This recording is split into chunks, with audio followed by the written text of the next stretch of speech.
स्वागत है स्टूडेंट्स आप सभी का आज के इस लेक्चर में, जहां पर हम लोग क्लास 8 की बात करने जा रहे हैं। क्लास 8 का जो कोर्स है फाउंडेशन कोर्स, जिसमें कि आपका चैप्टर फोर्स एंड प्रेशर, तो क्लास 8 का जो चैप्टर है फोर्स एंड प्रेशर, आज उसके बारे में चर्चा की जाएगी। तो जैसे कि आप यहाँ देख पा रहे हो, ये हमारा स्टडी मटेरियल है। आप इसकी PDF कॉपी चाहो तो डाउनलोड कर सकते हो। इसमें आपको सारे चैप्टर्स मिल जाएंगे। जैसे मैं आपको दिखाना चाहता हूँ कि अगर आप इसकी PDF कॉपी डाउनलोड करते हो, जिसकी लिंक आपको डिस्क्रिप्शन में मिलेगी, तो आपको कौन कौन से चैप्टर्स जो हैं इसमें मिलेंगे। जैसे कि देखो आपको कौन से चैप्टर मिलने वाले हैं। तो आपको जो चैप्टर्स यहाँ पर मिलेंगे वो है force and pressure, friction, light. तो ध्यान से देखना आप दैट आपको इसमें थियरी भी मिलेगा, सॉल्व्ड एग्जाम्पल्स है, NCERT के क्वेश्चन है सॉल्यूशन के साथ, एक्सरसाइज हैं बोर्ड प्रॉब्लम से रिलेटेड, कुछ ओलंपियाड के क्वेश्चंस भी दिए हुए हैं सारे चैप्टर्स में। तो आज हम लोग जो पढ़ेंगे फोर्स एंड प्रेशर में, फोर्स कंप्लीट करेंगे। ठीक है, तो फोर्स कंप्लीट करेंगे, उसके बाद फिर हम लोग प्रेशर देखेंगे। तो फोर्स, फ्रिक्शन, लाइट, नेक्स्ट आपको मैं बताता हूँ यहाँ पर, नेक्स्ट आपको मिलेगा the universe, sound, natural phenomena. तो ये सारे चैप्टर आपको इस बुक में कवर हो जाते हैं, इस बुक में मिल जाते हैं। तो इसकी PDF कॉपी डाउनलोड करना चाहते हो तो आप लिंक में क्लिक करके इसकी PDF कॉपी डाउनलोड कर सकते हो। तो जो आज टॉपिक्स हम लोग कवर करने वाले हैं वो कौन कौन से टॉपिक्स हैं मैं आपको बता देता हूँ यहाँ पर। तो देखो ये जो टॉपिक्स है तुम्हारे यहाँ पर देख सकते हो तुम, फोर्स के बारे में पढ़ेंगे हम लोग। ठीक है, दैट फोर्स क्या है, यहाँ फोर्स क्या है, उसके बाद फोर्स का यूनिट क्या होता है, इफेक्ट ऑफ फोर्स क्या है, types of force, Newton's laws of motion, mass and weight. ठीक है, तो ये सारे टॉपिक्स जो है हम लोग आज यहाँ पर कवर करेंगे। एक बार फिर से रिपीट कर दे रहा हूँ, force, unit of force, effect of force, types of force, Newton's laws of motion, mass and weight. ये इतना टॉपिक जो है ना आज इस लेक्चर में मैं आपको कवर कराऊंगा। ठीक है, तो देखो सबसे पहले तो तुम्हें इंट्रोडक्शन जानना है, दैट फोर्स का जो इंट्रोडक्शन है वो तुम्हें देखना होगा यहाँ पर, दैट फोर्स किसे कहते हैं। ठीक है, तो we use force all the time, हम लोग हमेशा फोर्स का यूज़ करते हैं। हम लोग अगर डोर ओपन करना होता है तो फोर्स का यूज़ करते हैं, अपना स्कूल बैग उठाना होता है तो फोर्स का यूज़ करते हैं, ब्रश करते टाइम फोर्स का यूज़ होता है, टीथ जब आप ब्रश कर रहे होते हो तो उस टाइम भी फोर्स का यूज़ होता है, या फिर आप ट्यूब से टूथपेस्ट निकालते हो तो भी फोर्स का यूज़ होता है। और इस तरह से बहुत सारे जगहों पर जो है फोर्स का यूज़ होता है। यहाँ तक कि जो अर्थ है वो भी हमारे पे कुछ फोर्स लगाता है हमेशा। अर्थ हमें हमेशा अपने तरफ खींचता है, ये हमेशा अपने तरफ हमें खींचता है अर्थ, तो वो भी एक फोर्स हमेशा हमारे पे लगा के रखता है। तो प्रीवियस क्लासेस में हमने जो फोर्स पढ़ा है उसके बारे में आपको कुछ ना कुछ आइडिया होगा, खैर नहीं है तो कोई बात नहीं। तो देखो फोर्स जो है उसकी डेफिनेशन क्या है।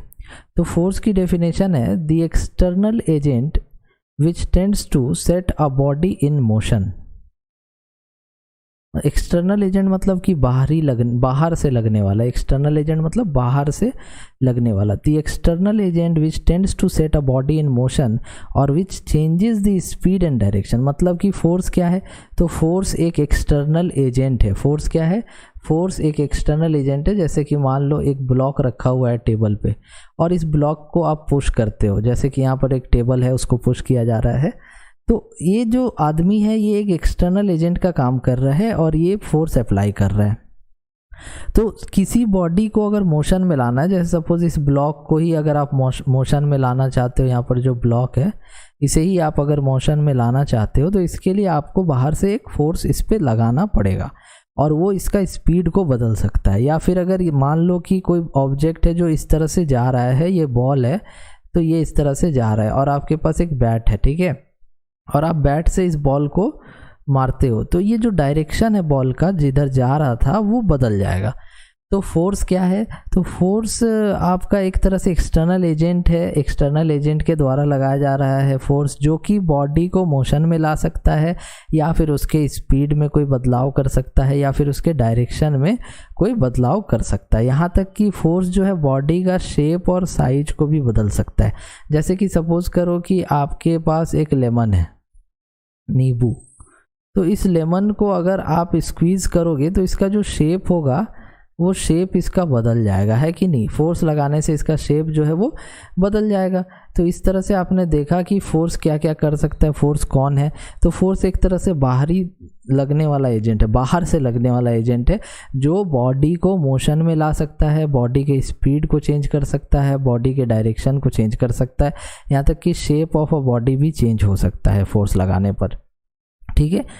अब देखो, टू पुश और to pull is also called as force. जैसे आप मान लो किसी रेस्टोरेंट में जाते हो, ठीक है, तो अगर आप किसी रेस्टोरेंट में जाते हो तो आपको देखे होगे दैट डोर पे लिखा रहता है पुल या फिर डोर पे लिखा रहता है पुश। ये दोनों बातें जो है ना वो लिखी रहती हैं।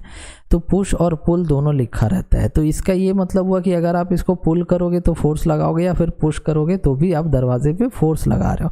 तो टू पुश और to pull is also called as force. इसे भी हम लोग फोर्स का नाम दे सकते हैं। नेक्स्ट पॉइंट है that it is a vector quantity. अब वेक्टर क्वांटिटी कहने का क्या मतलब है यहाँ पर? वेक्टर क्वांटिटी कहने का ये मतलब है दैट कि फोर्स की जब भी आप बात करोगे तो फोर्स के साथ साथ आपको डायरेक्शन का भी बात करना पड़ेगा। आप डायरेक्शन की भी बात वहाँ पर करोगे। जैसे कि यहाँ पर पुल है, मतलब अपनी तरफ खींचना है, फोर्स जो है वो अपनी तरफ लगाना है। यहाँ पर जैसे पुश लिखा हुआ, मतलब फोर्स को धक्का, दरवाजे को पुश करना है, धक्का देना है, अपने से दूर तरफ फोर्स लगाना है। तो फोर्स की जब भी बात होती है तो उसके साथ साथ डायरेक्शन का सेंस भी आता है, डायरेक्शन भी आपको लेना पड़ता है। इस वजह से हम लोग फोर्स को वेक्टर क्वांटिटी का नाम देते हैं। वेक्टर क्वांटिटी क्या है? तो वेक्टर क्वांटिटी वो है जिसके पास डायरेक्शन भी आ जाए। बिना डायरेक्शन के आप फोर्स नहीं लगा सकते। अगर आपको बोला जाए इस ब्लॉक को जो है ना फोर्स लगाओ, तो आप पूछोगे किस डायरेक्शन में फोर्स लगाना है, इधर फोर्स लगाना है या इस तरफ लगाना है, कैसे लगाना है फोर्स। तो इस वजह से फोर्स को कहा गया कि वो एक वेक्टर क्वांटिटी है, ठीक है। नेक्स्ट है तुम्हारा यूनिट ऑफ फोर्स, ठीक है। यूनिट ऑफ फोर्स, जैसे आप सपोज करो आप कहते हो कि आज मैं 10 किलोमीटर दौड़ के आया, मतलब यहाँ 10 किलोमीटर जो आप बोल रहे हो तो ये डिस्टेंस है आपका। क्या है? डिस्टेंस है। तो ये जो किलोमीटर है ये मेज़रमेंट हो रहा है। डिस्टेंस को अगर मेज़र करना है तो आप किलोमीटर में मेज़र करते हो। या फिर आप कहते हो कि मुझे 10 सेकेंड से यहाँ पर रोक के रखा गया है, मुझे 10 घंटे से यहाँ पर रोक के रखा गया, तो 10 आवर। तो 10 आवर जब कह रहे हो तो टाइम की बात हो रही है। तो ये आवर जो है ये मेज़रमेंट करने के लिए यूनिट बनाया गया। टाइम को अगर मेज़र करना है तो आवर यूनिट हम लोग लेते हैं। उसी तरह से फोर्स को भी अगर मेज़र करना है तो उसके लिए भी कोई ना कोई यूनिट हमें बनाना पड़ा और उसका नाम है न्यूटन। तो फोर्स की जो यूनिट होगी वो क्या होगी? न्यूटन। और सिंबल क्या होगा? एन। और इसका दूसरा नाम KG metre per second square भी होता है ना। तो न्यूटन कह सकते हो या फिर स्मॉल एन से डिनोट करते हैं, या फिर KG metre per second square से भी आप फोर्स को डिनोट कर सकते हो। तो ये जो है ये एसआई यूनिट है। ये क्या है? एसआई यूनिट है। SI unit of force is Newton, okay, है ना। न्यूटन का सिंबल हो गया एन और दूसरा नाम हो गया KG metre per second square. उसी तरह से फोर्स का सीजीएस यूनिट भी होता है। अब ये सीजीएस जो है इसका क्या मतलब है? तो सीजीएस का मतलब है, सी का मतलब हो गया सेंटीमीटर, सी का क्या मतलब हो गया? सेंटीमीटर। जी का क्या मतलब हो गया? जी का मतलब हो गया ग्राम, है ना। और एस का क्या मतलब हो गया? एस का मतलब हो गया सेकेंड। तो सीजीएस मतलब हो गया कि अगर आप फोर्स की यूनिट को इन टर्म्स ऑफ सेंटीमीटर, ग्राम या सेकेंड लिखना चाहते हो तो क्या लिखोगे? तो इसके लिए आपको सीजीएस यूनिट क्या बताया गया? डाइन्स। फोर्स का सीजीएस यूनिट क्या हो गया? डाइन्स। और इसका दूसरा नाम क्या हो गया? ग्राम सेंटीमीटर पर सेकेंड स्क्वायर। जैसे यहाँ पर KG metre per second square था, उसी तरह से ग्राम सेंटीमीटर पर सेकेंड स्क्वायर फोर्स का सीजीएस यूनिट हो जाता है। अब जैसे अगर आपसे पूछा जाए दैट कि बच्चे तुम बता दो दैट कि 1 kg इक्वल टू कितना ग्राम होता है, तुम कहोगे सर ये 1 kg इक्वल टू तो 1000 ग्राम होता है। या अगर कोई पूछे 1 मीटर इक्वल टू कितना सेंटीमीटर होता है तो तुम कहोगे सर ये 100 सेंटीमीटर होता है। इस तरह से बात करोगे। तो उसी तरह से अगर तुमसे कोई पूछे कि 1 न्यूटन को डाइन में बताओ कितना होगा तो आप कितना बोलोगे? 10 to the power 5 डाइन्स, है ना। ये सारे पॉइंट्स अगर तुम नोट करना चाहो तो बहुत अच्छा रहेगा, ताकि बाद में तुम रिवीजन इससे कर पाओ, ठीक है। तो 1 न्यूटन इक्वल टू कितना होता है, 10⁵ डाइन्स। क्लियर है, 1 न्यूटन इक्वल टू 10⁵ डाइन्स, ये याद रखना तुम, 1 न्यूटन इक्वल टू 10⁵ डाइन। अब नेक्स्ट टॉपिक है तुम्हारा that effect of force. Effect of force, force का क्या क्या प्रभाव होगा, क्या इफेक्ट होगा। तो पहला क्या है, force can move a body lying at rest. अगर कोई बॉडी रुका हुआ, जैसे कि ये फुटबॉल ग्राउंड पे था, तो ये आदमी आया और उसे एक किक मारता है, तो ये फुटबॉल रेस्ट पे था, लेकिन अब इसके किक मारने से फोर्स लगा, तो फोर्स जैसे ही लगा ये बॉल जो है वहाँ से मूव कर गया। तो इस वजह से कहा गया कि ये एक इफेक्ट है, ये एक प्रभाव है फोर्स का, that force can move a body lying at rest. Force can move a body lying at rest. अगर कोई बॉडी रुका हुआ है, कोई बॉडी रेस्ट पे है, तो फोर्स लगा करके उस बॉडी को मूवमेंट दिया जा सकता है, चलाया जा सकता है, ठीक है। नेक्स्ट है तुम्हारा कि इसके एग्जाम्पल्स क्या क्या, वो भी देख लो तुम कि क्या एग्जाम्पल्स। पहला तो मैंने बता दिया, kicking a stationary football, lifting a book kept on a table top. अगर कोई टेबल पे बुक रखा हुआ है तो उसे उठाने के लिए भी फोर्स लगाना पड़ेगा, तो फोर्स लगा करके तुम किसी बुक को उठा सकते हो। या फिर कोई बॉल रुका हुआ है तो उसे बैट से मार के मूव करा सकते हो, है ना। तो force can move a body lying at rest, this are the examples. अभी नेक्स्ट पेज पे चलते हैं हम लोग। नेक्स्ट है तुम्हारा force can stop a moving body. Force can stop a moving body कहने का मतलब कि अगर कोई बॉडी चलता हुआ है तो फोर्स उसे जो है रोक सकता है। अभी देखो यहाँ पर एग्जांपल है कि एक गोलकीपर है, उसकी तरफ एक फुटबॉल आती है, तो अगर वो चाहे तो उस फुटबॉल को रोक सकता है, लेकिन उसके लिए उसको फोर्स लगाना पड़ेगा। तो force can stop a moving body, ठीक है। तो फोर्स लगा करके किसी भी बॉडी को रोका जा सकता है। अभी जैसे कोई बच्चा यहाँ पर साइकिल चला रहा है, तो ये बच्चा जो साइकिल चला रहा है तो इसके टायर्स और रोड के बीच में ना फ्रिक्शन लग रहा होगा, टायर्स और रोड के बीच में फ्रिक्शन का फोर्स होगा, और ये फ्रिक्शन फोर्स रेस्पॉन्सिबल होगा इस साइकिल को रोकने के लिए। अगर ये पेडलिंग करना बंद कर दे तो धीरे धीरे साइकिल जो है ना वो रुक जाएगी। तो ये कैसे होता है, this is because of the force. तो अ गोलकीपर फुटबॉल को रोकना चाहता है तो उसके लिए उसे फोर्स लगाना पड़ेगा। या फिर कोई साइकिल जो है वो चल रही है रोड पे, तो टायर्स और रोड के बीच में फ्रिक्शन होगा, वो भी जो है उसे रोक सकता है। तो ये सेकंड इफेक्ट हो गया फोर्स का। सेकंड इफेक्ट में क्या लिखोगे, that force can stop a moving body. और कुछ एग्जांपल्स हो गए। अभी थर्ड देखो, that force can change the speed of a moving body. Force लगा करके आप चाहो तो किसी बॉडी का स्पीड को ना चेंज कर सकते हो। जैसे कि यहाँ पर एक बच्चा साइकिल चला रहा है, आप भी चलाते होगे, तो ये जो बच्चा साइकिल चला रहा है तो ये इसको क्या कर रहा है, ये इसको पुश कर रहा है, ये इसको धक्का दे रहा है। तो धक्का जब ये दे रहा है तो इसका स्पीड जो है बढ़ जाएगा, या फिर अपनी तरफ खींचेगा ना तो स्पीड इसका कम हो जाएगा। तो कहने का मतलब क्या हुआ कि force can change the speed of a moving body. Force लगा करके किसी भी मूविंग बॉडी का जो स्पीड है उसको बदला जा सकता है कि नहीं। फोर्स लगा करके किसी भी बॉडी के स्पीड को बदला जा सकता है। नेक्स्ट देखो, that force can change the direction of a moving body. Force क्या कर सकता है, किसी बॉडी मूविंग बॉडी के डायरेक्शन को बदल सकता है। जैसे ये कैरम बोर्ड है ना, आप भी खेलते होगे कैरम बोर्ड, तो ये आपके पास एक कैरम बोर्ड आप देख पा रहे हो इस तरह से है। तो यहाँ पर जैसे कोई स्ट्राइक ये इसे आपने फेंका और ये जा करके यहाँ टकराता है, तो जब ये इस एंड पे जाके टकराएगा तो यहाँ पर एक फोर्स लगेगा, और इसकी वजह से इसका जो डायरेक्शन था वो कैसे जा रहा था, ऐसे जा रहा था, बट ये अब इधर नहीं जा पाएगा, क्योंकि जैसे ही जा करके ये टकराएगा वहाँ पर तो उसे लौटना पड़ेगा वापस, और वो लौट करके इस डायरेक्शन में जाने लगेगा। कहने का मतलब कि फोर्स लगा जा करके, जब वो एज पे टकराया तो फोर्स लगा, और उसकी वजह से इसका जो डायरेक्शन है कॉलिजन की वजह से वो चेंज हो गया। अभी यहाँ पर जैसे एक बॉल है, तो ये जो बॉल है, ये बॉल जैसे इस तरफ जा रहा है, ऐसे जा रहा है, लेकिन ये जो आदमी है, ये जो बच्चा है, ये बैट से इस बॉल को मारता है, तो इस वजह से क्या हो गया कि इसका डायरेक्शन अब इस तरफ जाने लगा, है कि नहीं। तो फोर्स लगाने से आपने देखा डायरेक्शन किस तरह से चेंज हो जा रहा है।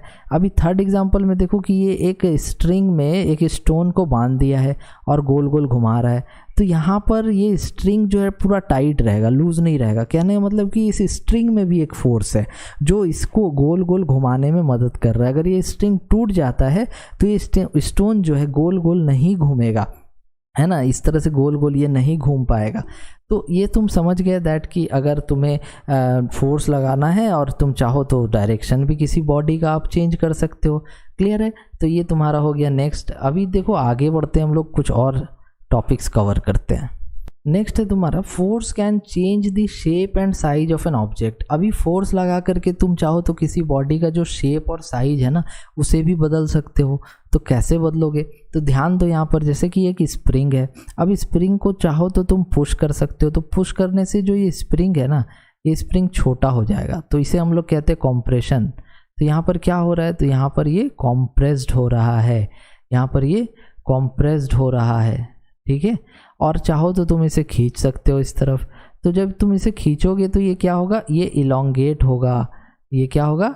ये इलोंगेट होगा। तो इस स्प्रिंग को अगर तुम बिना फोर्स लगाए चाहो कि इसका शेप और साइज चेंज कर दो, तो ये पॉसिबल है क्या? नहीं ना। तो उसी तरह से जब तुम सुबह उठ करके ब्रश करने जाते हो, तो जब तुम टूथपेस्ट के ट्यूब को प्रेस करते हो, स्क्वीज करते हो, तो वो फ्लैटन हो जाता है और उससे टूथपेस्ट बाहर आता है। तो वहाँ पर भी तुम क्या कर रहे हो? तो फोर्स लगा करके उस ट्यूब का जो शेप और साइज है उसे बदल रहे हो। तो स्प्रिंग का एग्जांपल मैंने तुम्हें दिया, टूथपेस्ट का एग्जांपल दिया, है ना। तो स्ट्रेच करने पे ये जो स्प्रिंग है इसका लेंथ बढ़ जाएगा, और वही कंप्रेस करने पे ये स्प्रिंग जो इसका लेंथ जो है घट जाएगा। तो फोर्स लगा करके तुम किसी भी बॉडी का शेप, साइज, लेंथ या जो भी है उसको तुम चेंज कर सकते हो, है कि नहीं। अभी 6th में देखो लिखा हुआ है that force can make a body rotate. Force can make a body rotate, मतलब कि फोर्स जो है वो किसी बॉडी को गोल गोल घुमा सकता है। अब इसका एग्जाम्पल थोड़ा सा ध्यान से समझने वाला है, दैट कि when electric current is pass through a motor of a ceiling fan, forces are produced in the dynamo or motor which makes the fan rotate. अब क्या क्या कह रहा है यहाँ, ध्यान से देखो, दैट कि जब भी इलेक्ट्रिक करंट पास होता है, पंखा लगा है तुम्हारे घर पे, सीलिंग फैन लगा हुआ है, उसे ध्यान से देखना कि जैसे स्विच दबाते हो वो गोल गोल घूमने लगता है। तो वहाँ पर होता क्या है? तो इलेक्ट्रिक करंट पास होता है जो कि जा कर के मोटर को घुमाता है, और फोर्स वहाँ पर आता है और वो उसे गोल गोल घुमाने लगता है। या फिर फोर्स लगा करके तुम चाहो तो किसी डोर को ओपन क्लोज कर सकते हो। तो जब कोई डोर ओपन या क्लोज होता है तो वो भी तो गोल गोल ही घूमता है ना। हाँ, कंप्लीट गोल नहीं घूमता बट गोल गोल घूमता है ना। तो force can make a body rotate. तो ये तुम्हारे हो गए इफेक्ट्स ऑफ फोर्स। ये क्या हो गए? Effects of force. तो तुम्हें टोटल मैंने 6 इफेक्ट्स बताए फोर्स के। अब आ जाओ दैट टाइप्स ऑफ फोर्स, मतलब फोर्स के कितने प्रकार है, कितने टाइप्स हैं। तो पहला देखो यहाँ पर कांटेक्ट फोर्स। क्या है? Contact force. और दूसरा क्या है? Non contact force. अब कांटेक्ट फोर्स में भी कुछ टाइप्स आ जाते हैं। क्या क्या टाइप्स आ जाते हैं? Frictional force, normal force, muscular force and mechanical force. और नॉन कांटेक्ट के क्या क्या टाइप्स आ जाते हैं? Gravitational force, electrostatic force, magnetic force. ये जो टाइप्स हैं ये तुम्हारे किसके टाइप्स हो गए? ये तुम्हारे हो गए नॉन कांटेक्ट फोर्स के, ठीक है। तो तुम्हें मैंने यहाँ पर 2 एग्जांपल्स यहाँ पर दिए, है कि नहीं। तो ये 2 एग्जांपल्स तुम्हें याद रखना है, दैट कि सर आपने बताया है। पहला क्या बताया मैंने?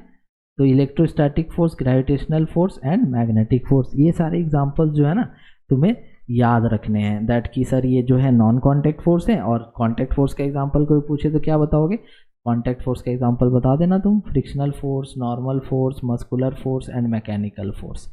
अब एक एक करके ना इन सारे के बारे में बात करते हैं हम लोग। देखो कांटेक्ट फोर्स नाम से ही पता चल रहा है दैट कांटेक्ट में आना है ना, कांटेक्ट में आना है। जब भी कोई 2 बॉडीज कांटेक्ट में आएंगे तो कांटेक्ट फोर्स एक्ट कर पाएगा, अदरवाइज नहीं कर पाएगा। जैसे सपोज फॉर एग्जांपल मैं तुम्हें बताता हूँ यहाँ पर दैट कि अगर आप जो साइकिल चलाते हो, तो साइकिल जब आप चलाते हो बच्चे, तो वहाँ पर टायर्स, जैसे कि ये टायर्स हैं, है ना, और रोड, अगर टायर्स और रोड आपस में कांटेक्ट में नहीं आएंगे, टायर्स और रोड आपस में कांटेक्ट में नहीं आएंगे, तो इनके बीच में जो फोर्स है वो होगा क्या? फोर्स लगेगा क्या? फ्रिक्शनल फोर्स लगता है ना टायर्स और रोड के बीच में। तो टायर्स को और रोड को कांटेक्ट में आना बहुत ज़रूरी है, अदरवाइज दोनों के बीच में फोर्स जो है लग पाएगा? नहीं लग पाएगा, आप भी जानते हो। तो कांटेक्ट फोर्स वो फोर्सेस हैं जो आपके बॉडीज के कांटेक्ट में आने पर लगते हैं, ठीक है।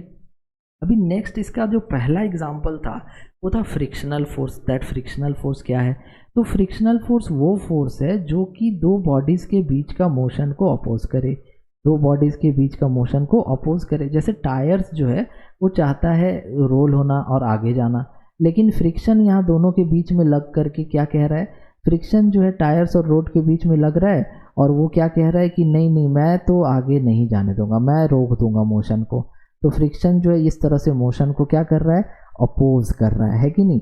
अगर मान लो आपको बोला जाए दैट आपको बर्फ़ के ऊपर मीन्स आइस के ऊपर रनिंग करना है, तो आइस के ऊपर आप रनिंग अच्छे से नहीं कर पाओगे, आप फिसल जाओगे, आप स्लिप कर जाओगे और आप स्लिप करके ना गिर जाओगे। लेकिन कोई ग्राउंड है या रोड है या नॉर्मल रफ सा ज़मीन है, उस पर आप आराम से दौड़ सकते हो।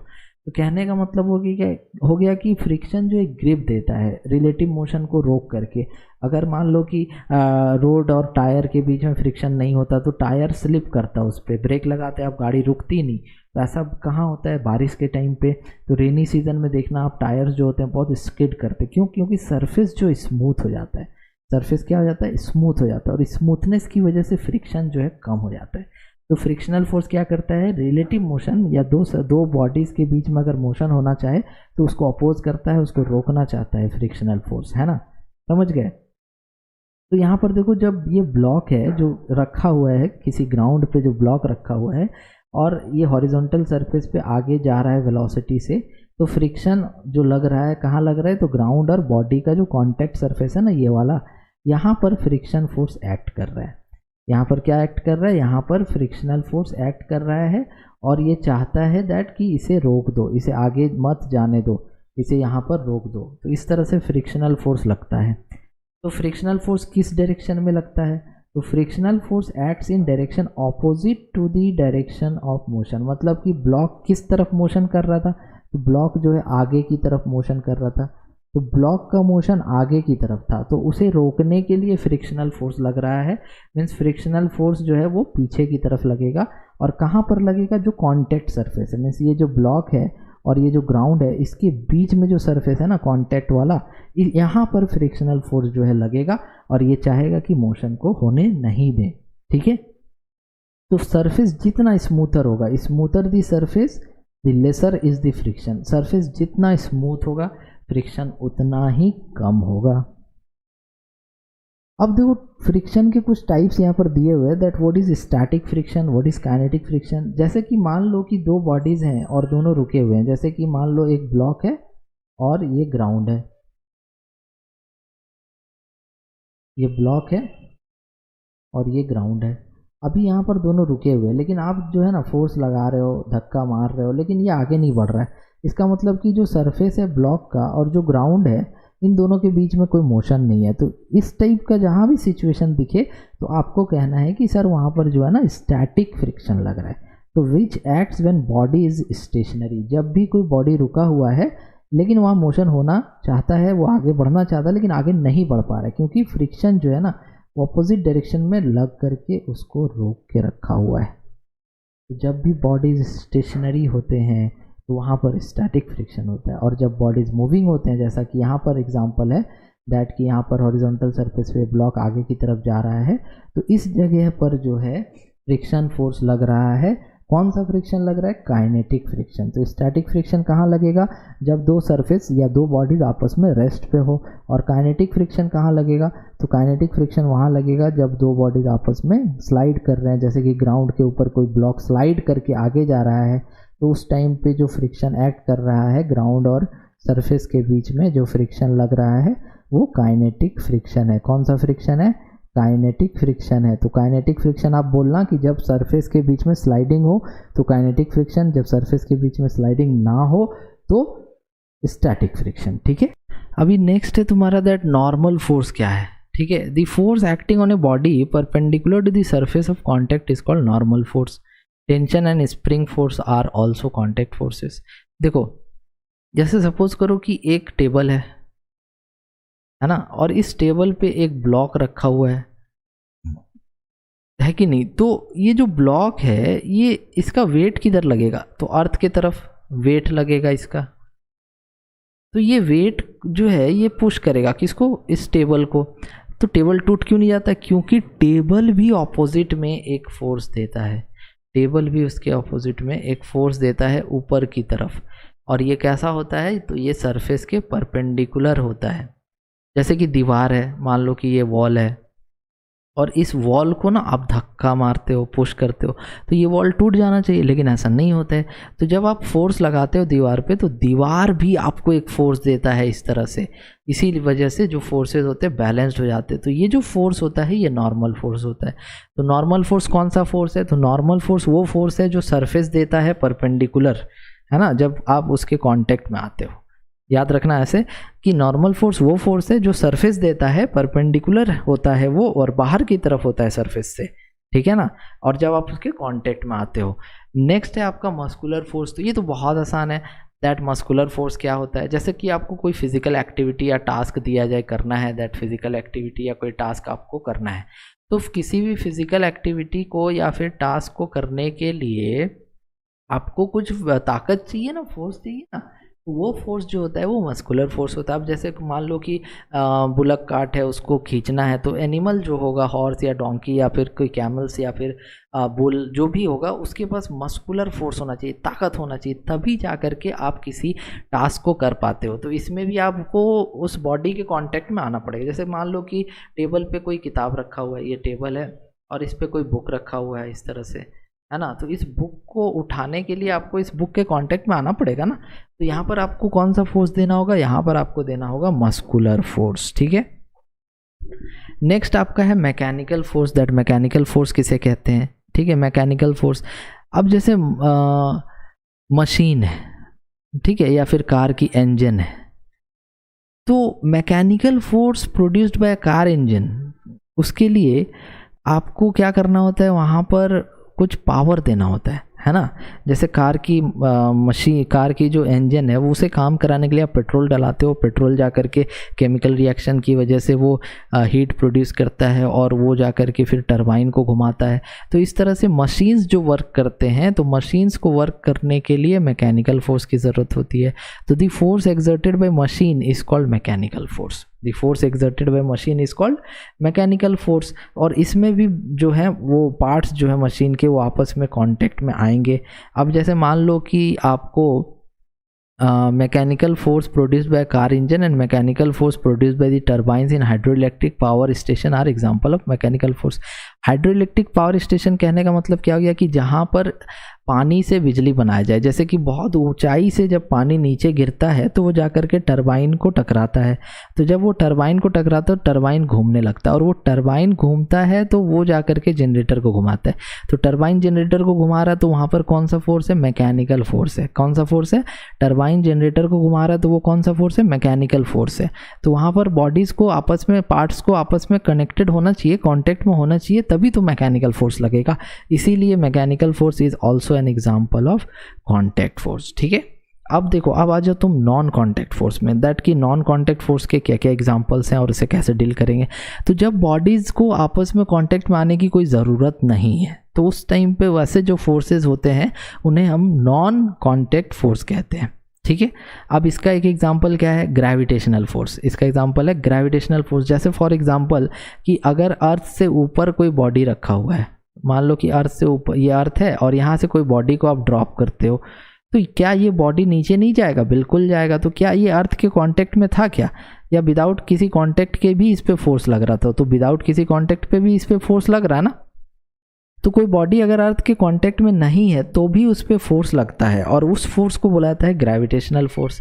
तो gravitational force is the force of attraction when one body is exerts on the other because of their masses। तो ग्रेविटेशनल फोर्स मास की वजह से आता है। जैसे कि अर्थ का मास है, किसी बॉडी का मास है, अभी इन दोनों के बीच में कुछ दूरी है तो भी वो बॉडी अर्थ की तरफ खींचा चला जाएगा, समझ रहे हो। तो इस वजह से gravitational force is a non contact force, force of gravity, और इसे हम लोग लिखते हैं mg लिखते हैं, ठीक है। नेक्स्ट है तुम्हारा इलेक्ट्रोस्टैटिक फोर्स, ठीक। अभी देखो, ये इलेक्ट्रोस्टैटिक फोर्स किसे कहा गया है? इलेक्ट्रोस्टैटिक मान लो कि तुम दो चार्जेस ले लो, चार्जेस आप समझते हो ना, positive positive charges, negative negative charges. तो अगर दो पॉजिटिव चार्जेस हैं तुम्हारे पास और इन दोनों पॉजिटिव चार्जेस को कुछ दूरी पे भी रखा गया, तो भी इन दोनों के बीच में एक फोर्स अप्लाई होता है जिसे हम लोग रिपल्सिव फोर्स कहते हैं, रिपल्शन कहते हैं। तो ये जो दो चार्जेस हैं इनका कांटेक्ट माना कोई ज़रूरी नहीं है। अगर दो चार्जेस कुछ दूरी पे भी रखे हुए हैं तो भी उनमें फोर्स होता है और उस फोर्स को कहा गया इलेक्ट्रोस्टैटिक फोर्स। तो अगर मान लो सिमिलर चार्जेस है जैसे कि प्लस प्लस चार्ज या फिर माइनस माइनस चार्ज, तो इनके बीच में जो फोर्स होगा वो कहलाएगा रिपल्सिव फोर्स, रिपल्शन कहलाएगा। और अगर मान लो अपोजिट चार्जेस हैं जैसे कि मान लो कि पॉजिटिव नेगेटिव, नेगेटिव पॉजिटिव, है ना, तो उनके बीच में जो फोर्स होगा वो अट्रैक्टिव होगा, खिंचाव होगा दोनों के बीच में। तो अब इसका एक एग्जाम्पल बहुत अच्छे से यहाँ पर लिखा हुआ है दैट कि if we rub a plastic object like a pen और अ कॉम्ब विथ हेयर। तो मान लो एक पेन ले लो और एक कॉम्ब ले लो और हेयर में उसे रब करके उस पेपर बिट्स जो है आपके उसके सामने लेके जाओ, जैसे कि ये पेपर बिट्स हैं, और एक पेन को हेयर में रब करके इसके पास ले जाओ, तो देखना कि इनके बीच में अट्रैक्शन होता है। तो क्या होता है कि ये पेन जो है चार्ज हो जाता है रब करने से, तो ये पेपर को अपनी तरफ अट्रैक्ट करने लगता है। तो यहाँ पर पेपर और पेन को कांटेक्ट में आने की ज़रूरत नहीं है, थोड़ा दूर भी रखोगे तो भी अट्रैक्शन हो जाएगा। मीन्स यहाँ पर ये जो फोर्स है इलेक्ट्रोस्टैटिक फोर्स है, और इलेक्ट्रोस्टैटिक फोर्स बिना बॉडीज़ के कॉन्टैक्ट में आए भी लग सकता है। ठीक है, नेक्स्ट एग्जांपल आ जाता है तुम्हारा मैग्नेटिक फोर्स का। That what is magnetic force किसे कहा गया है? तो मैग्नेटिक फोर्स एक्चुअल में वो फोर्स होता है जो दो मैग्नेट्स के बीच में लगे। जैसे कि एक मैग्नेट ले लो और उस मैग्नेट को क्या करो कि दूसरे मैग्नेट के पास लेकर जाओ, सटाना नहीं है, कांटेक्ट में नहीं लाना है, बस उसके पास ले जाना, देखना तुम्हें एक फोर्स फील होगा इन दोनों के बीच, या तो अट्रैक्शन हो सकता है या फिर रिपल्शन हो सकता है। तो यहाँ पर जब दो मैग्नेट्स को थोड़ा दूर भी रखा जाए तो उनके बीच में तो फोर्स लग जाता है भाई। तो ये एक एग्जांपल है नॉन कांटेक्ट फोर्स का। अब जैसे सपोज एक मैग्नेट को आयरन नेल्स के पास ले जाओ, एक मैग्नेट को आयरन नेल्स के पास ले जाओ, तो जब मैग्नेट को आयरन नेल्स के पास ले जाओ और इसे टच मत कराओ, कांटेक्ट में मत लाओ, फिर भी ये आयरन नेल्स को अपनी तरफ खींच लेगा, अट्रैक्ट कर लेगा। तो ये जो फोर्स लगा ये विदाउट कांटेक्ट में आए लगा है। इस वजह से हमने मैग्नेटिक फोर्स को किस कैटेगरी में रखा? तो नॉन कांटेक्ट फोर्स के कैटेगरी में। ओके, अब नेक्स्ट टॉपिक मैं तुम्हें बताने जा रहा हूँ that what are resultant forces. What are resultant forces? तो देखो पहले पढ़ते हैं यहाँ पर क्या लिखा हुआ है दैट कि if a single force acting on a body produces the same acceleration as produced by number of forces, then the single force is called resultant of this individual forces. The resultant force is also called the net force. अब यहाँ पर ध्यान से देखना कि जैसे मान लो कि कोई ब्लॉक बड़ा सा, देखो यहाँ पर ये बना हुआ डायग्राम मैं यहीं पर बता रहा हूँ, जैसे एक बड़ा सा ये मान लो कि एक अलमीरा है, ठीक है। अब इसे दो लोग मिल करके पुश कर रहे हैं, लेकिन हुआ क्या कि ये चल रहा है, ठीक है, ये आगे बढ़ने लगा, लेकिन अब इस अलमीरा को आकर के केवल एक ही आदमी पुश करता है और सेम काम कर देता है। तो हम लोग ये कह सकते हैं कि इन दोनों फोर्सेस का जो रिजल्टेंट है, जो नेट है, वो कौन है? F। Means F is equal to क्या है? F1 प्लस F2 है। तो ये जो F1 प्लस F2 है ये रिजल्टेंट आया है किसका? F1 और F2 को आपने ऐड किया और उसका टोटल निकाल करके बताया आपने, तो इसको हम लोग कहते हैं रिजल्टेंट फोर्स। जैसे कि सपोज एक अलमीरा है, इसे पुश कर रहे हैं दो लोग A और B, कितना फोर्स लगा रहे हैं? 2 न्यूटन का और 3 न्यूटन। न्यूटन क्या है? फोर्स का ऐसा यूनिट है। तो 2 न्यूटन और 3 न्यूटन का जब फोर्स आपने लगाया तो टोटल फोर्स हो गया 5 Newton. Means 5 Newton is the resultant of F1 and F2। F1 अलग से 2 न्यूटन है, F2 अलग से 3 न्यूटन है। इन दोनों का मिल करके जो वैल्यू आ रहा है, मिल करके जो टोटल सम आ रहा है, उसे हम रिजल्टेंट फोर्स कहते हैं। और वो कितना है? तो वो है 5 न्यूटन। नेक्स्ट टॉपिक है तुम्हारा बैलेंस्ड फोर्सेस क्या है। तो बैलेंस्ड फोर्सेस कहने का मतलब हो गया कि सपोज एक ब्लॉक लिया है आपने और इस ब्लॉक को एक आदमी इस तरफ से पुश करता है 5 न्यूटन से, और एक दूसरा आदमी भी है और वो इस तरफ से पुश करता है 5 न्यूटन से। तो अब यहाँ देखो नेट फोर्स या रिजल्टेंट फोर्स की जो वैल्यू आ रही है 0 आ रही है। जब भी आपको ऐसा केस दिखे कि टोटल फोर्स की जो सम हो जाए, टोटल आप 5 न्यूटन इधर से 5 न्यूटन इधर से, दोनों तो आपस में कैंसिल हो जाएंगे ना, और इक्वल अपोजिट फोर्सेस है ना यहाँ पे। तो इस वजह से कह सकते हैं कि यहाँ पर जो नेट फोर्स की वैल्यू है बच्चों वो 0 है। तो जब भी आपकी नेट फोर्स की वैल्यू 0 हो जाती है तो आपका जो टोटल रिजल्टेंट आता है, वैल्यू आता है जो फोर्स का, अगर वो 0 आ जाता है तो हम लोग कहते हैं that the forces are balanced, that the forces are balanced. Next आ जाते हैं अनबैलेंस्ड फोर्स। तो if a number of forces acting on a body produce an acceleration in the body then the forces are called unbalance. जैसे कि अब इसी block पे हम लोग क्या कर देते हैं ना, अब इसी ब्लॉक पे हम लोग सपोज एक आदमी आया और ये आकर के इस तरफ फोर्स लगा दिया 5 न्यूटन का, और ये आदमी आया और इस तरफ से फोर्स लगा दिया तुम्हारा 2 न्यूटन का। अब जो टोटल फोर्स होगा कितना होगा बता दो जल्दी से। तो अब जो टोटल फोर्स हो जाएगा 5 न्यूटन माइनस 2 न्यूटन, कहने का मतलब कि 3 न्यूटन। तो 3 न्यूटन जो है क्या ये ज़ीरो है? क्या नेट फोर्स टोटल फोर्स यहाँ ज़ीरो है? नहीं ना। तो जब भी आपका ऐसा सिचुएशन आए कि जितना भी फोर्स लग रहा है उनका सम निकाला जाए और वो ज़ीरो नहीं आए, तो हम लोग कहेंगे कि फोर्सेस जो है बैलेंस्ड नहीं है। क्या है? अनबैलेंस्ड है। फोर्सेस को बैलेंस करने के लिए इधर से और 3 न्यूटन का फोर्स देते अगर, तो ये बैलेंस हो जाता। तो फोर्सेस अनबैलेंस कब होंगे, बैलेंस्ड कब होंगे, ये आप समझ गए। तो अब देखो उसका कंक्लूजन क्या है कि अगर फोर्सेस बैलेंस्ड है, if the forces acting on a body are balanced, अगर जो बॉडी है उस पर जो फोर्सेस लग रहे हैं अगर वो बैलेंस्ड है, तो या तो बॉडी रेस्ट पे रहेगा या फिर बॉडी चलेगा लेकिन उसका इस वेलोसिटी में कोई चेंज नहीं आएगा। मतलब कि जिस रफ्तार से चल रहा है उसी रफ्तार से वो चलेगा अगर आपके फोर्सेस बैलेंस्ड हैं तो। जैसे कोई साइकिल है वो कांस्टेंट स्पीड से जा रही है, अगर आप आकर के उसे धक्का ना मारो, कोई अनबैलेंस्ड फोर्स ना दो, तो वो तो उसी रफ्तार से चलता रहेगा ना। अगर आप चाहो तो पैडलिंग करके फोर्स लगा के अनबैलेंस फोर्स दे करके उसे तेज कर सकते हो। तो जब भी किसी ऑब्जेक्ट में फोर्सेस जो होते हैं वो बैलेंस्ड होते हैं, तो या तो बॉडी रेस्ट पे रहेगा या फिर वो कांस्टेंट वेलोसिटी से, सेम वेलोसिटी से मोशन करता रहेगा। अगर फोर्सेस अनबैलेंस्ड है, if the forces are unbalanced then object accelerate करेगा। एक्सेलरेट करना मतलब कि तेज होगा धीरे धीरे या फिर स्लो होगा धीरे धीरे, कांस्टेंट वेलोसिटी में नहीं रहेगा वो। समझ गए? नेक्स्ट आते हैं न्यूटन्स लॉज ऑफ मोशन। तो न्यूटन का पहला नियम क्या है कि कोई भी बॉडी अगर रेस्ट पे, आप डेफिनेशन यहाँ से लिख सकते हो, मैं इसका एक्सप्लेनेशन दे रहा हूँ आपको, दैट कि अगर कोई भी बॉडी रेस्ट पे रुका हुआ है तो वो रुका ही रहेगा, ठीक है, जब तक कि आप उस पर फोर्स ना लगाओ। ये पहला नियम है कि अगर कोई बॉडी रुका हुआ है तो वो रुका हुआ ही रहेगा जब तक कि आप उस पर फोर्स ना लगाओ। जैसे आपका टेबल है, अगर आप उस पर कोई ऑब्जेक्ट रख करके चले जाओ कहीं, तो जब वापस लौट के आओगे तो देखोगे कि वो ऑब्जेक्ट वहीं रखा हुआ रहेगा, क्योंकि उस पर कोई फोर्स किसी ने नहीं लगाया। लेकिन अगर कोई उस पर फोर्स लगा देगा तो वो वहाँ नहीं रहेगा, वहाँ से वो मूव करके कहीं और चला जाएगा। तो यही न्यूटन का पहला नियम है कि अगर कोई बॉडी रुका हुआ है तो वो रुका हुआ ही रहेगा जब तक कि हम लोग उस पर कोई फोर्स ना लगाए। एंड साथ ही साथ कि अगर कोई बॉडी यूनिफॉर्म मोशन कर रहा है, मतलब कि उसकी वेलोसिटी बदल नहीं रही है, सेम है, हमेशा रफ्तार एक ही है, तो जब तक आप उस पर फोर्स नहीं दोगे वो ना तेज होगा ना रुकेगा।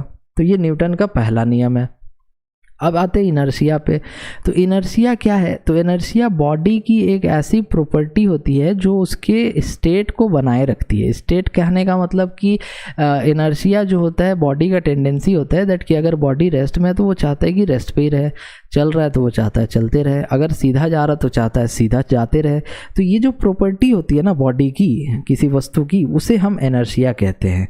जैसे कि आप सपोज करो कि बस के अंदर बैठे हुए हो, तो बस के अंदर अगर आप बैठे हुए हो और बस अचानक से स्टार्ट हो जाए तो आपको एक झटका सा लगेगा पीछे की तरफ, होता है कि नहीं? और अगर बस मान लो बहुत तेज़ी से चल रही है, अचानक से रुक जाती है, तो आपको एक झटका सा लगेगा आगे की तरफ। तो यहाँ पर हो क्या रहा है? तो यहाँ पर जब आप बस के अंदर बैठे हुए, बस रुकी हुई है, तो आप चाहते हो कि आप भी रुके रहो, लेकिन बस के अचानक चलने से आप उसको अपोज करते हो। आप चाहते हो कि नहीं नहीं नहीं नहीं, मुझे तो रुका ही रहना है, इस वजह से आप पीछे की तरफ मूव करते हो। लेकिन अगर बस बहुत तेज़ी से चल रही है, बहुत तेज़ी से चल रही है, अचानक से रुक जाती है, अचानक से रुक जाती है, तो आप आगे की तरफ चले जाते हो।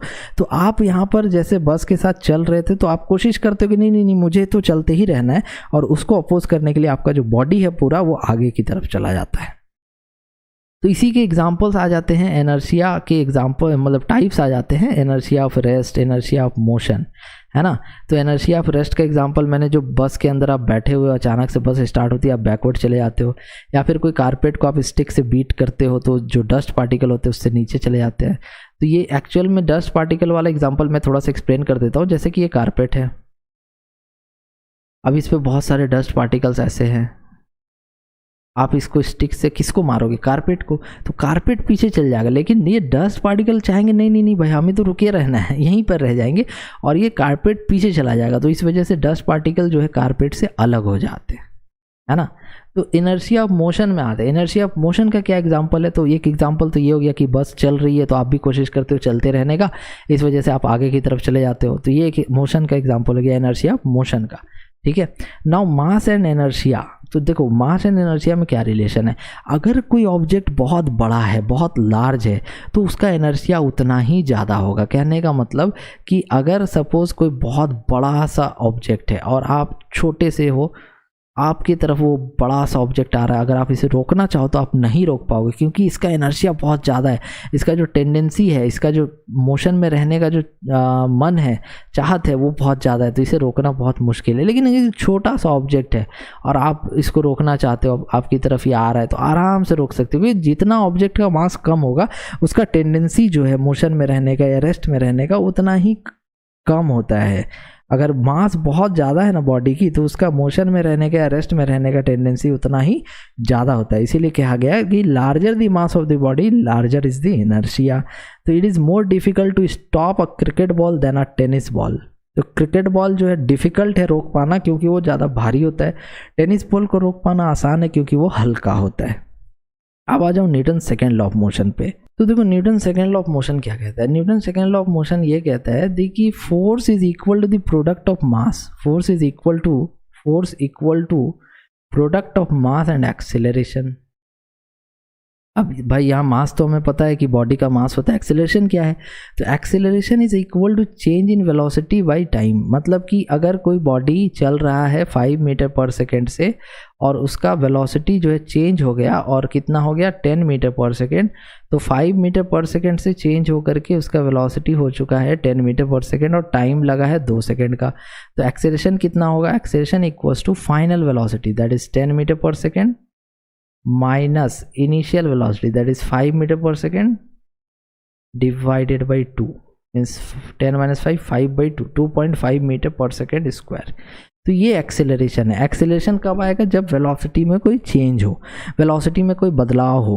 तो वेलोसिटी को बदलना with respect to time, time के अनुसार वेलोसिटी जो है वो कितना बदला है वो डिफाइन करता है दैट एक्सेलरेशन कितना है। और यहाँ पे मैंने तुम्हें एक्सेलरेशन निकाल करके बताया, ठीक है। तो acceleration is equals to change in velocity by time. तो फोर्स कहने का मतलब कि फोर्स जो किसी बॉडी पे लगता है वो कितना होता है, प्रोडक्ट होता है किसका, मास का और एक्सेलरेशन का। तो मास इंटू एक्सेलरेशन निकालना मतलब कि फोर्स निकालना। तो ये न्यूटन का सेकेंड लॉ कहता है कि जो भी फोर्स लगेगा बॉडी पे वो इक्वल होगा किसके, मास और एक्सेलरेशन का जो प्रोडक्ट है। तो जैसे बॉडी की मास सपोज करो 2 kg है ना, तो आपकी जो फोर्स हो जाएगी कितनी हो जाएगी, mass into acceleration means 2 kg into 2.5 metre per second square, बोले तो 5 kg metre per second square या फिर 5 न्यूटन, ठीक है। तो अब यहाँ पर कुछ पॉइंट है जो नोट करने लायक है that Newton first law of motion gives a qualitative idea of force while the Newton second law provides the idea to measure the force. तो कहने का मतलब हो गया कि न्यूटन का जो पहला नियम है वो आपको फोर्स का आइडिया देता है कि आखिर फोर्स क्या है, बॉडी कब मूव करेगा, कब रुकेगा। लेकिन न्यूटन का जो सेकेंड लॉ है वो आपको बताता है कि फोर्स को कैलकुलेट कैसे करना है, फोर्स का वैल्यू को कैसे निकालना है। तो फोर्स का वैल्यू को निकालने के लिए सिंपली मास इंटू एक्सेलरेशन कर दो, आपका फोर्स आ जाएगा। अब हम लोग आ जाते हैं Newton's third law of motion, ठीक है, थर्ड लॉ ऑफ मोशन। तो थर्ड लॉ ऑफ मोशन क्या कहता है, ध्यान से देखना कि if a body A exerts a force on body B, the body B will also exert an equal and opposite force on A. तो जैसे कि अगर मान लो ये दीवार है, मान लो कि यहाँ पर जो है ना, यहाँ पर हम लोग एक दीवार बना लेते हैं, वॉल, और आप जा करके दीवार पे एक मुक्का मारते हो। आप ए हो और दीवार बी है, तो अगर ए बी को मारेगा तो बी को चोट लगेगा, तो बी भी उतना ही फोर्स से ए को मारेगा। कहने का मतलब कि अगर ए जो है, ए ने जा कर के बी पे फोर्स लगाया तो बी ने भी ए पे फोर्स लगाया होगा और वो दोनों इक्वल होंगे और अपोजिट होंगे। मीन्स कहने का मतलब कि ए ने जितना फोर्स बी पे लगाया होगा बी ने भी ए पे उतना ही फोर्स लगाया होगा। ये न्यूटन का थर्ड लॉ कहता है, ठीक है। और ये फोर्सेस जो कहलाते हैं ये एक्शन एंड रिएक्शन कहलाते हैं। मतलब कि ए ने जब बी पे फोर्स लगाया तो उसे एक्शन कहा गया और जब बी ने ए पे फोर्स लगाया तो उसे रिएक्शन कहा गया। और action and reaction acts on two different bodies, मतलब कि जो एक्शन लगा था वो दीवार पे लगा, वॉल पे लगा, और जो रिएक्शन लगा था वो ए पे लगा, मैन पे लगा। तो इसीलिए कहा गया कि एक्शन और रिएक्शन जो फोर्सेस हैं वो दो अलग अलग बॉडीज़ पे लगेंगे। अब यहाँ पर एप्लीकेशंस गिवन है that what are the applications of Newton's first third law. तो रिकॉइलिंग ऑफ गन, जैसे कि कोई आदमी अगर गन को फायर करता है, तो जब किसी गन को फायर किया जाता है तो गन जो है पीछे आता है इस तरह से, है ना, तो इसे कहते हैं रिकॉइलिंग ऑफ गन। तो when a bullet is fired from a gun, तो बुलेट यहाँ पर क्या हो रहा है कि गन ने बुलेट पे फोर्स लगाया, गन ने बुलेट पे फोर्स लगाया, तो बुलेट ने भी गन पे फोर्स लगाया होगा, इस वजह से गन जो है पीछे जाता है। एप्लीकेशन ऑफ वॉकिंग या जंपिंग, जंपिंग करके मैं बताता हूँ। जैसे कि सपोज ये ग्राउंड है और आप यहाँ पर ग्राउंड को नीचे पुश करते हो, तो ग्राउंड भी आपको ऊपर पुश करता है, इस वजह से आप जंप कर पाते हो। बिना ग्राउंड को नीचे पुश किए आप जंप नहीं कर पाओगे, ठीक है। अब लॉन्चिंग ऑफ रॉकेट, जैसे रॉकेट का जब लॉन्चिंग होता है तो आप देखना कि उससे बहुत सारा गैस निकलता है और वो ग्राउंड को नीचे पुश करता है, और इस वजह से ग्राउंड भी रॉकेट को ऊपर पुश करता है और लॉन्चिंग हो पाती है। तो यहाँ पर जितने भी हैं सब एक्शन रिएक्शन है। जैसे कि गन ने बुलेट को मारा तो एक्शन है, बुलेट ने गन को मारा तो रिएक्शन है, आपने ग्राउंड को नीचे पुश किया एक्शन है, ग्राउंड ने आपको ऊपर पुश किया ये रिएक्शन है। तो ये सारा इक्वल होता है, ऑपोजिट होता है, और ये न्यूटन के थर्ड लॉ के अंतर्गत आता है। अब नेक्स्ट आ जाते हैं मास एंड वेट के बारे में पढ़ते हैं। तो मास क्या है? तो मास जो है total matter content in a body, body में कितना मैटर है, कितना मैटर कंटेंट है किसी बॉडी में, वो मास कहलाता है, ठीक है। और इसकी ऐसा यूनिट होती है केजी, किलोग्राम में मेज़र करते हैं। ये एक क्वांटिटी है जो कि किलोग्राम इसका ऐसा यूनिट है। और मास जो होता है कांस्टेंट होता है, मास किसी बॉडी का बदलता नहीं है। साथ ही साथ अब वेट के बारे में ध्यान से देखो, तो वेट एक्चुअल में क्या है? तो वेट एक्चुअल में फोर्स है। वेट क्या है? फोर्स है। तो कौन सा फोर्स है? तो वेट वो फोर्स है जिससे अर्थ आपको अपने तरफ खींचता है। तो force applied by the earth on you is weight, और इसका फॉर्मूला होता है m इंटू जी। वेट का फॉर्मूला होता है, वेट क्या है? फोर्स है, और इसका फॉर्मूला होता है mass into gravity. Gravity, g is the value of gravity, और इसकी वैल्यू होती है 9.8 मीटर पर सेकेंड स्क्वायर। तो जी इज ग्रेविटी। कहने का मतलब कि जैसे अर्थ है, अर्थ आपको अपने तरफ खींचता है। अर्थ क्या करता है? अर्थ आपको अपने तरफ खींचता है, तो अर्थ आप पे फोर्स लगाता है। That is your weight, that is your weight. और इसकी वैल्यू निकालने के लिए आपको मास अपना जो होता है, जैसे 60 kg आपकी मास है, तो उसे आप 9.8 से मल्टीप्लाई कर दो, आपको वेट पता चल जाएगा। तो इसकी यूनिट क्या होगी? तो वही होगी जो फोर्स की यूनिट होती है, तो इसकी भी यूनिट हो जाएगी आपकी न्यूटन। अब यहाँ पर कुछ डिफरेंस है, देखो यहाँ पर डिफरेंस दिया हुआ है मास और वेट में। तो मास क्या है? डेफिनेशन पहला डिफरेंस हो जाएगा that mass of a body, the matter content in a body is called mass, and the weight is force which it is attracted towards the centre of earth. Weight क्या है? तो force है जो centre की तरफ लगता है अर्थ में। और मास का ऐसा यूनिट किलोग्राम, वेट का ऐसा यूनिट न्यूटन। मास कांस्टेंट होता है लेकिन वेट जगह जगह पर बदलेगा। जैसे कि मून पे अगर चले जाओ तो आपका वेट 1/6 हो जाएगा। जैसे कि अर्थ पे आपका वेट अगर 600 न्यूटन है तो मून पे आपका वेट 100 न्यूटन हो जाता है। क्यों? क्योंकि जी की जो वैल्यू होती है बदल जाती है। फोर्स इक्वल टू क्या था? mg, weight equal to mg था ना। तो मास तो आपका कांस्टेंट रहेगा लेकिन जी की वैल्यू जो है 1/6 हो जाती है मून पे जाने पे। इसीलिए कहा गया दैट कि weight is not constant, it changes with the change in acceleration due to gravity। Gravity में बदलाव की वजह से जो वेट होता है वो बदल सकता है। किसी बॉडी का मास 0 नहीं हो सकता, लेकिन किसी बॉडी का वेट जो है वो 0 हो सकता है अगर जी की वैल्यू 0 हो जाए। तो आज के लेक्चर में हमने फोर्स कंप्लीट कर लिया है। फोर्स के बारे में जितना भी कॉन्सेप्ट था वो हमारा क्लियर हो चुका है। So force is completed now. If you like this video then please subscribe our channel, and next class में हम लोग पढ़ेंगे प्रेशर के बारे में जो भी कॉन्सेप्ट्स होंगे वो करेंगे। फोर्स एंड प्रेशर कंप्लीट होने के बाद इसके कुछ क्वेश्चंस हम लोग करेंगे। और भी बहुत सारे वीडियोस देखने के लिए आप जाकर के डिस्क्रिप्शन में चेक कर सकते हैं, आपको सारे वीडियोस के लिंक जो है वहाँ पर मिल जाएंगे। And if you want to download this book then आप उस लिंक को क्लिक करके इस बुक को PDF कॉपी आप इसकी आराम से डाउनलोड कर सकते हो। Thanks for watching.